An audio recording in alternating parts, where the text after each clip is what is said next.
Hi everyone and welcome to my YouTube channel. So I'm going to show you how I create all of my links for all of my classes. So first, I went to the Outlook app, I clicked on calendar, it brought me here. Then I clicked up here where it says create a new item.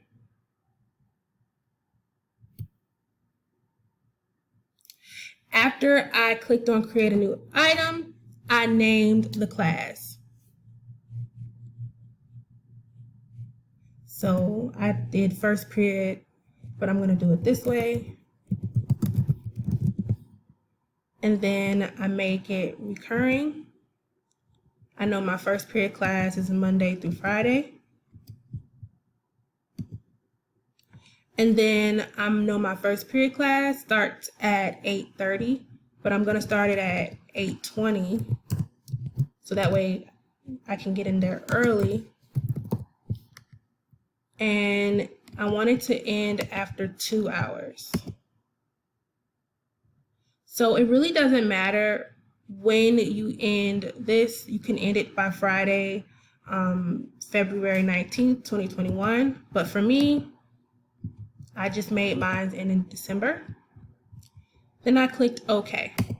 So now I have a first period meeting. However, I need to have a link. I need to put it in Teams. So then I click here, copy hyperlink. I have to send it to somebody, so I'm going to send it to myself. And then I click send. So mine are color coordinated, and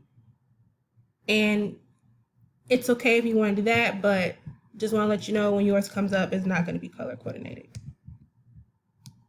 However, if you want to, you click on it, click categorize, and that's how you change the colors. All right, now,